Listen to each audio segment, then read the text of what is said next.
All right, welcome everyone. Ready for another deep dive. Today, we're tackling something pretty huge. It's something that impacts, well, pretty much every interaction we have. Cross-cultural communication. It's everywhere, isn't it? Yeah, it is. And to get us started, we've got some fascinating study notes to draw from. Cool. They were actually put together with a specific focus on missionaries, those folks who live in another culture, often for years, to share their faith and kind of build a community around those beliefs. Makes sense. But here's the thing. Even though those notes come from a particular perspective, what they have to say about connecting with people from different backgrounds, it's universal. Right.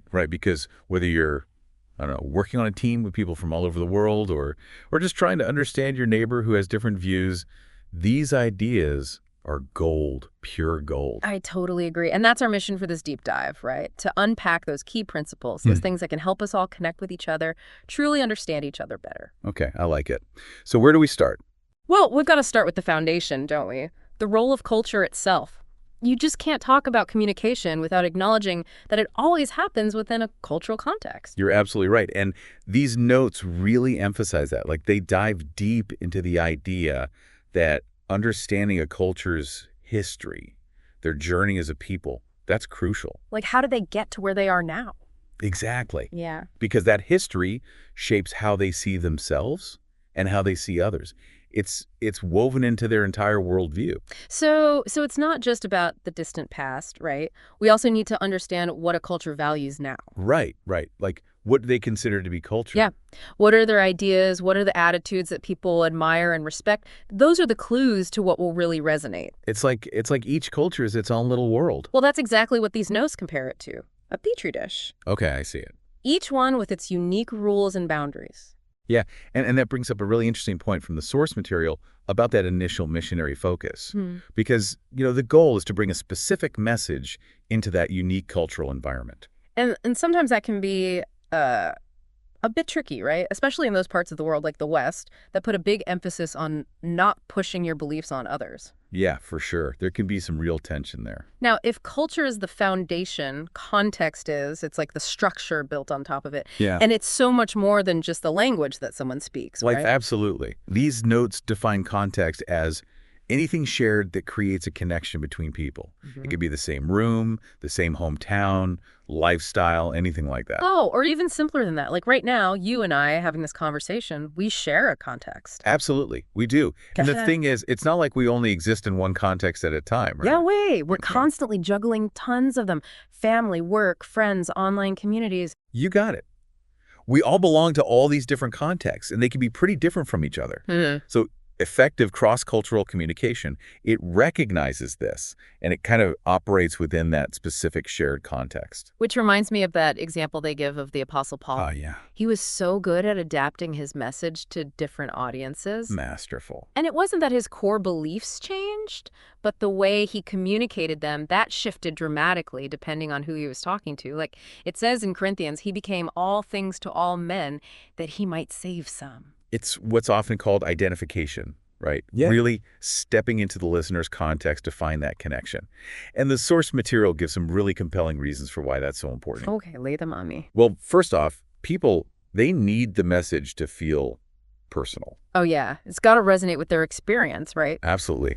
Information just floating out there, it's not enough. That has to be relevant to them as individuals. Makes you way more likely to pay attention, that's for sure, if you feel like someone's actually speaking to you, not just at you. 100%. And secondly, well, people just tend to be more receptive to those who share their context. Like, we gravitate towards people who are similar to us. That's it. And that's the whole idea behind demographics. So finding common ground, whether it's language, interests, concerns, values, that's how you build that bridge. So by understanding and even kind of like taking on some aspects of someone's context, you can start to see things from their point of view. You get how they think. Exactly. And when you show that understanding, you build trust. Instant credibility boost. Right, because you've made the effort to meet them where they are. And think about it. The meaning you're trying to convey, it has to use terms and ideas the other person actually understands. It can't just be this abstract theoretical thing. Right. It's like trying to explain, I don't know, quantum physics to someone who's never even heard of an atom. Yeah, you've got to start with what they do know, build from there. Use analogies, concepts that are familiar to them. So when you can communicate your message clearly in their language, in their context, using ideas that resonate with them, Then the chances of them truly understanding, even accepting that message, way higher. of course, belief itself, that's a personal choice. Always.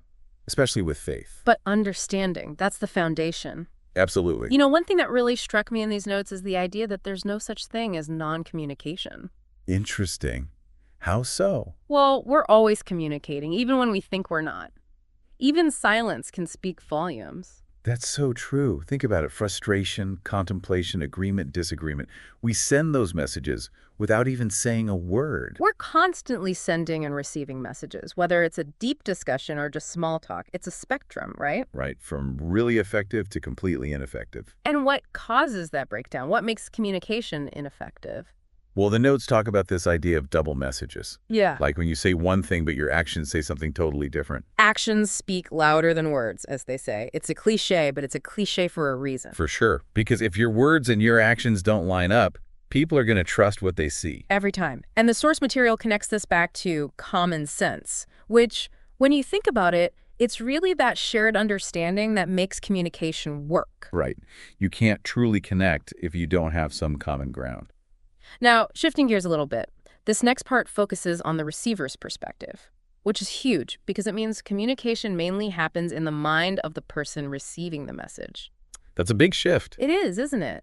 It's not just about broadcasting what you want to say.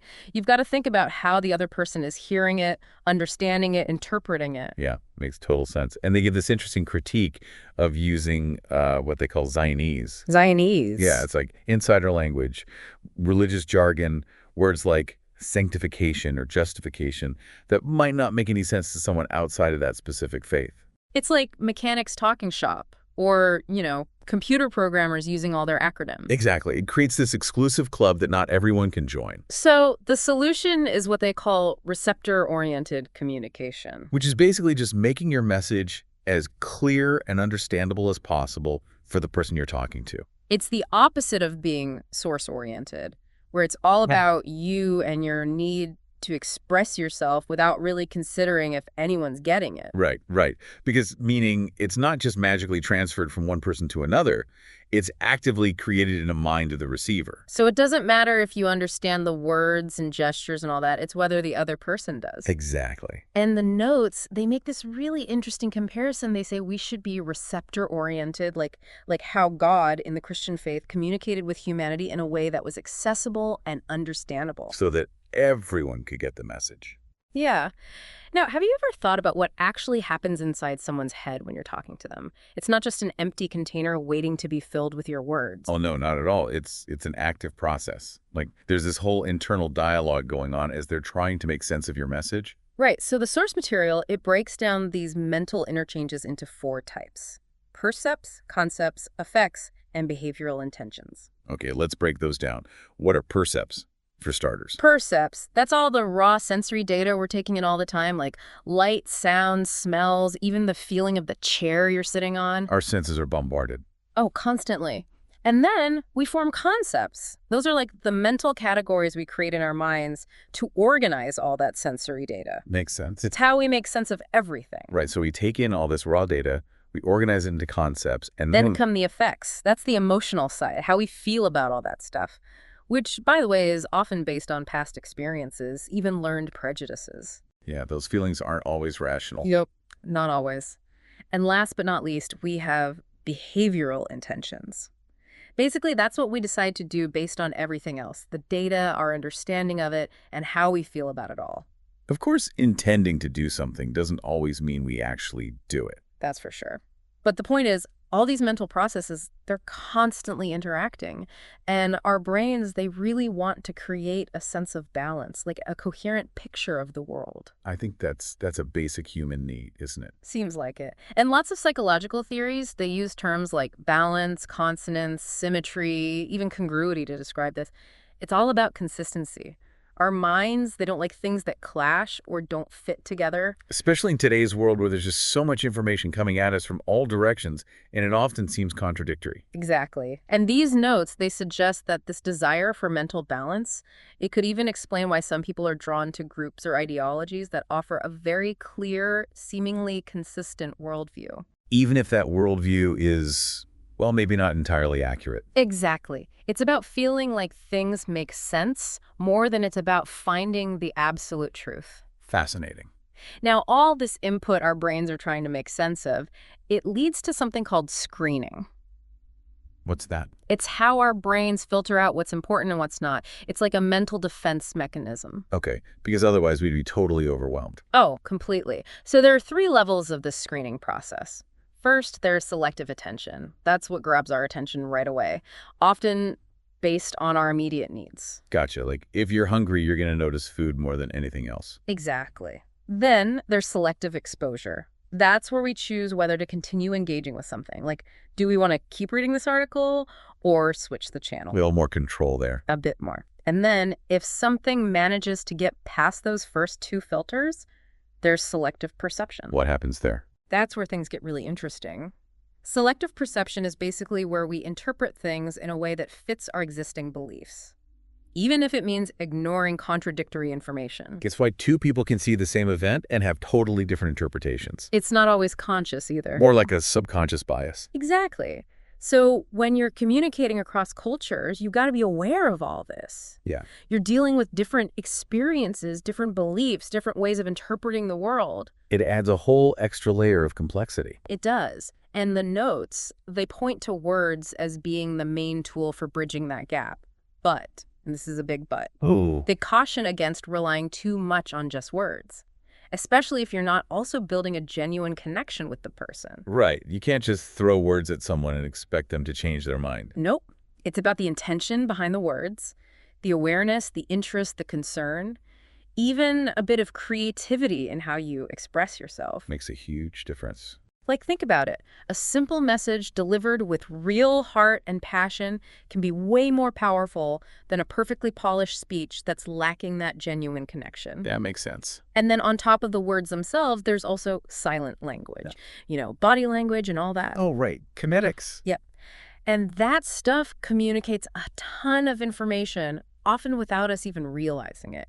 The notes, they break it down to 4 main aspects: paralanguage, facial expressions, body position, and personal space. Paralanguage. That's all the non-word stuff that goes along with our speech. That's it. Tone of voice, pitch, rhythm, even things like sighs and laughs. Conveys so much about our emotional state. Oh, yeah. And then there's facial expressions. Obviously, those convey emotion too, although not always in the same way across cultures. True. A smile might mean something different in different parts of the world.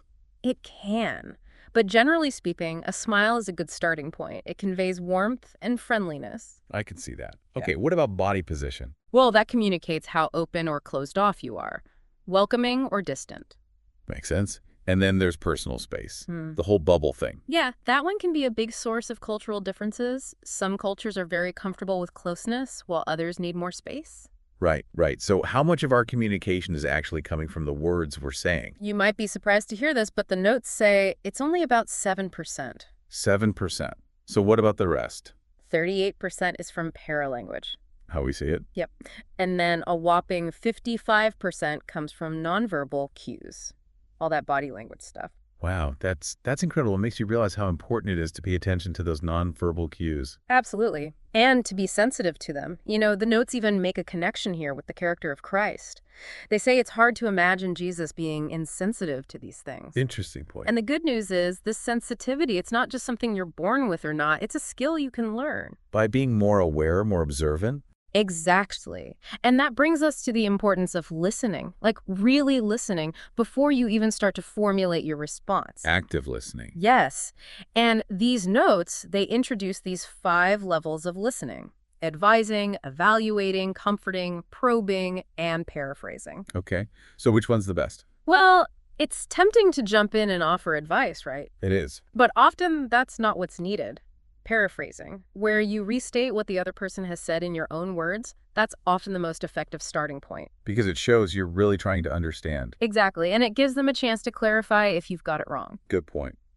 And what about evaluating? The notes are pretty clear that you shouldn't offer unsolicited evaluation or judgment.